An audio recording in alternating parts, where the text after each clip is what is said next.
Good morning student. तो online classes में हमारा जो चैप्टर चल रहा है सेवन चैप्टर में हमने मानव की जो व्यवसाय है उन व्यवसाय में हमने प्राथमिक व्यवसाय है उसके बारे में हमने पढ़ा। हमने उसके प्रागैतिहासिक काल, मध्यकाल, प्राचीन काल के बारे में पढ़ा। किस प्रकार से मनुष्य ने एक प्रोग्रेस जो की है अपने व्यवसाय को लेके, किस तरीके से उसने कृषि कार्यों से लेके वो किस तरीके से आगे जुड़ता है। तो हमने संक्षिप्त रूप में हमने प्राथमिक व्यवसाय के बारे में पढ़ा। फिर आज हम पढ़ने जा रहे हैं द्वितीय, तृतीय, चतुर्थ और पंचम व्यवसाय। इन व्यवसायों के बारे में संक्षिप्त रूप में पढ़ेंगे। नेक्स्ट जो पार्ट है उस पार्ट के अंदर हम प्राथमिक व्यवसाय के बारे में विस्तृत अध्ययन करेंगे।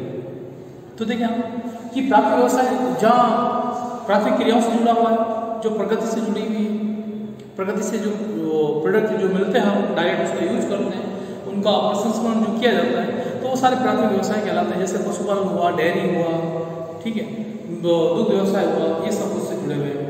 लेकिन यहाँ पर हम द्वितीय व्यवसाय की जब बात करते हैं तो द्वितीय व्यवसाय है क्या, तो यहाँ गौर करने की बात है कि द्वितीय व्यवसाय प्रकृति के द्वारा जो संसाधन मिलते हैं उन संसाधनों का सीधा उपयोग, प्रकृति के द्वारा प्रदत्त संसाधनों का सीधा उपयोग न करके मनुष्य जब उसका परिष्कृत, उसका प्रसंस्करण कर लेता है तो वो परिस्थिति के जो उपयोगी योग्य जो सामान होता है, वो जो पूरा प्रोसेस है, वो क्रिया है, वो आपकी प्रतिक्रिया या द्वितीय व्यवसाय कहलाती है। यानी मनुष्य ने कृषि से गेहूं प्राप्त किया तो वो तो उसका प्राथमिक व्यवसाय हो गया। लेकिन गेहूं से जब वो उसका आटा बनाता है तब वो आटा बनने के जो प्रोसेस है वो आपका द्वितीय क्रिया में काउंट किया जाएगा, सम्मिलित किया जाएगा। क्यों? क्योंकि हमने प्राथमिक क्रियाओं से जो वस्तुएं प्राप्त हो रही है उनका उपयोग अपने स्तर पर करने के लिए हमने उसका प्रसंस्करण किया है, उसको अपने हिसाब से उसको बनाया है। तो ऐसे जो प्रोसेस होता है, ऐसे प्रोसेस को द्वितीय व्यवसाय कहते हैं। ये उस व्यवसाय में उद्योग धंधे, खाद्य प्रसंस्करण, निर्माण, भवन, सड़क आदि से जुड़ी हुई इकाइयां हैं, ये सारे क्रियाएं हैं, ये सारी आपके द्वितीय व्यवसाय वाली क्रिया कहलाती है। फिर अब जब द्वितीय व्यवसाय जो होता है तो द्वितीय व्यवसाय में कौन कौन से ऐसे कारक हैं जो उस व्यवसाय को प्रभावित करते हैं। तो जब उनकी बात करते हैं, द्वितीय व्यवसाय वाले कारकों की बात करते हैं, तो देखें आप कि कारक है कच्चा माल, रॉ मटेरियल जहाँ अवेलेबल है उसमें होना बहुत जरूरी है। रॉ मटेरियल नहीं मिलेगा तो आप ये द्वितीय व्यवसाय नहीं कर पाएंगे, क्योंकि ये पूरा किसके ऊपर टिका हुआ है, कच्चे माल पे ही टिका हुआ है। फिर बात करते हैं शक्ति के साथ पावर। अगर पावर नहीं होगा तो ये यूनिट कार्य नहीं करेगी। पावर किसी भी स्तर पर हो सकता है, ऊर्जा किसी भी स्तर पर ली जा सकती है, विद्युत के रूप में हो सकती है, कोयले के रूप में हो सकती है, डीजल है, पेट्रोल है, यानी उस इकाई के अंदर जिससे मशीनें चलती हैं, जिससे प्रोडक्शन चलता है, वह चीज जरूरी है। और उस चीज को किस तरीके से प्राप्त किया जाता है, उसमें शक्ति के साधन बहुत इंपॉर्टेंट है। ऊर्जा जहाँ से प्राप्त होती है, अगर इसमें अगर कमी आएगी तो ये यूनिट नहीं चल पाएगी, द्वितीय व्यवसाय का कार्य नहीं हो पाएगा।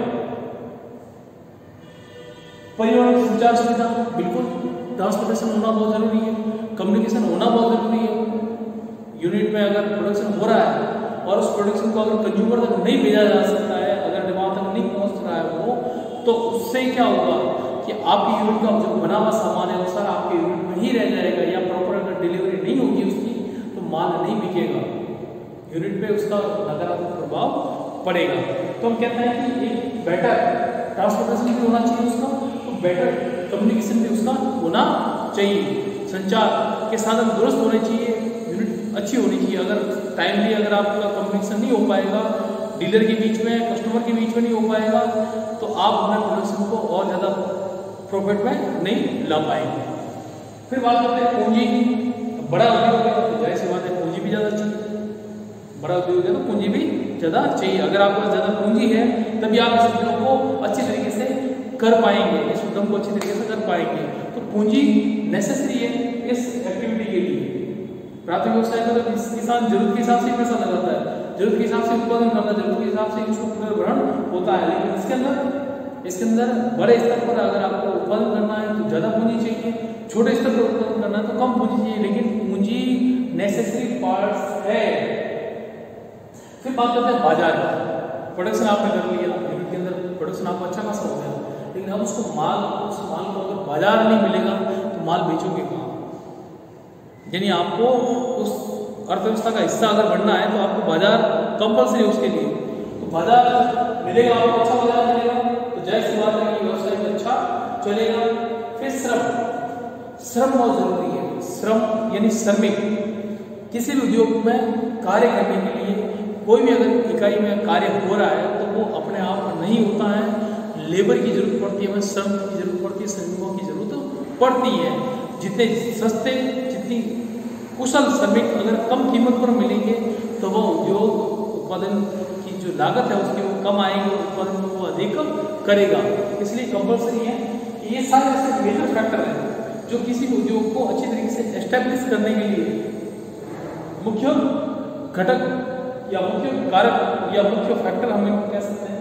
वो होता है raw material, power of resources, परिवहन, संचार, पूंजी, बाजार और श्रम, तो ये सारे कारक हैं जितने व्यवसाय को एस्टेब्लिश करने के। ये सब अगर पॉजिटिव रहेंगे तो आपका व्यापार भी पॉजिटिव चलेगा।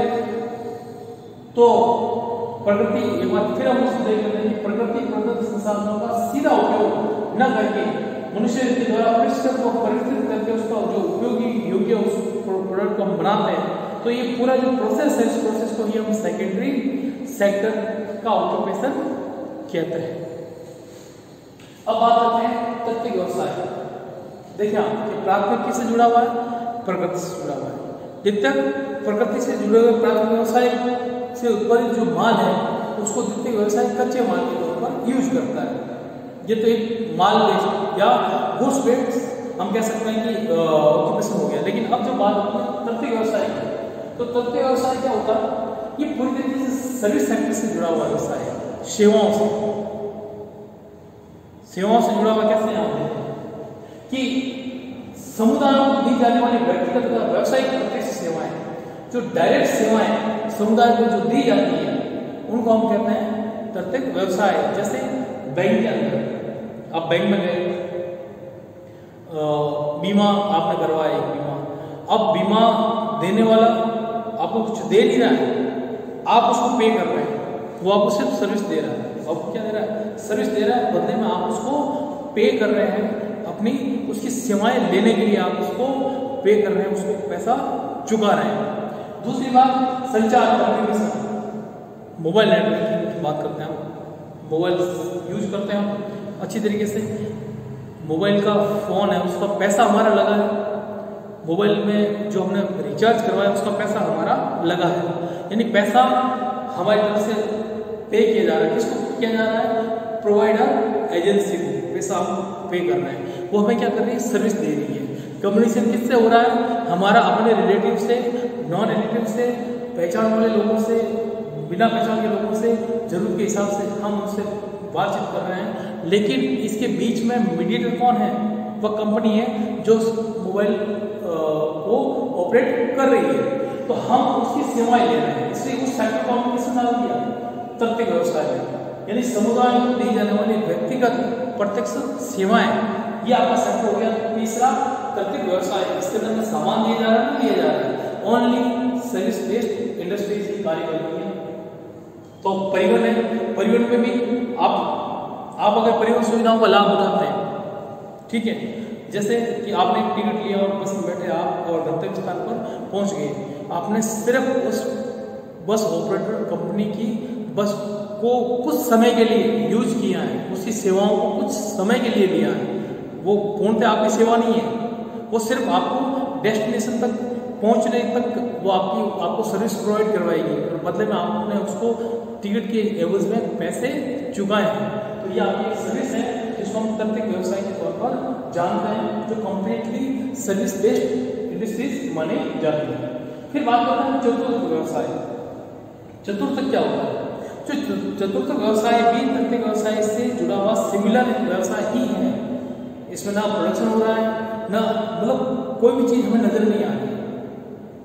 सेकेंड व्यवसाय में नजर आती है, सेकेंड व्यवसाय में नजर आती है, खदानों से लोहा निकलता, लोहे से चेयर बन रही है, विनिर्माण हो रहा है, हमें नजर आ रहा है कि प्रोडक्शन हो रहा है, आंखों से दिख रहा है, लेकिन इसके अंदर कुछ चीजें आंखों से नजर नहीं आती हैं, अदृश्य होती हैं, सेवाओं के ऊपर डिपेंड होती है। जो मनुष्य की सेवाएं ले रहे हैं या परिवहन के तौर पर बसों की सेवाएं ले रहे हैं, ट्रेन की सेवाएं ले रहे हैं, हवाई जहाज की सेवाएं ले रहे हैं, ये सब हम सेवाएं ले रहे हैं। लेकिन चतुर्थ व्यवसाय की जब बारी आती है तो हम इसमें कहते हैं कि अप्रत्यक्ष सेवाएं जो सूचना अनुसंधान और विकास आधारित क्षेत्र से जुड़े हुए वर्किंग होती हैं, यानी अप्रत्यक्ष सेवाएं कैसी? अप्रत्यक्ष दिख दे रही है। तार्किक व्यवसाय में क्या थी? प्रत्यक्ष सेवाएं थी। तार्किक व्यवसाय में तो बैंक के अंदर गए, हमने हमारा पैसा लेना, हमने कैशियर को चेक डिपॉजिट किया, उसने चेक पास करके हमें अपना पैसा दे दिया, हमने उस व्यक्ति से प्रत्यक्ष सेवाएं ली। वो तो तार्किक व्यवसाय में तो वो आपकी प्रत्यक्ष सेवाएं होगी। लेकिन यहाँ चतुर्थ व्यवसाय में वो आप सेवा कैसे होगी? अप्रत्यक्ष होगी। वो सेवाएं आपकी अप्रत्यक्ष हो गई जो सूचना और अनुसंधान के ऊपर डिपेंड है। सूचना और अनुसंधान के ऊपर, सूचनाएं कहीं से कलेक्ट की, किसी के माध्यम से कलेक्ट की, उससे कोई फर्क नहीं पड़ता। अनुसंधान जिसने किया उससे कोई फर्क नहीं पड़ता। हमने उसके अनुसंधान के रिजल्ट को ऑब्जर्व किया है, उसके रिजल्ट को हमने ग्रहण किया है। इसके अंदर आप देखो कि जैसे कार्यालय का भवन है, उस भवन में बहुत सारे कर्मचारी कार्य कर रहे हैं। अब दिल्लीगढ़ चले गए, दिल्लीगढ़ के उस ऑफिस में बहुत सारे काम कर रहे हैं लोग। आप वहां जाएंगे सिर्फ अपनी जरूरत जो आपकी है उस काउंटर पे ही आप जाएंगे और आप अपनी जो भी प्रॉब्लम्स है उसको वहां पे क्लियर करके आप आ जाएंगे। इसका मतलब हमने सिर्फ वहां की बिल्डिंग की जो कर्मचारी उन्होंने सेवाएं दी हमें, प्रॉब्लम्स हमारी दूसरी है, प्रॉब्लम्स हमारी दूसरी, लेकिन उसका सोल्यूशन वहां पर हो रहा है। सोल्यूशन कहाँ हो रहा है? वहां हो रहा है। बिजली हमारे घर तक आ रही है, मीटर में रीडिंग ज्यादा आ गई है, बिल ज्यादा आ गया, लेकिन हमने सेवाएं किसकी ली है? उस ऑफिस की सेवाएं ली है। समझ रहे ना? हमने उस ऑफिस की सेवाएं ली है जो अप्रत्यक्ष सेवाएं।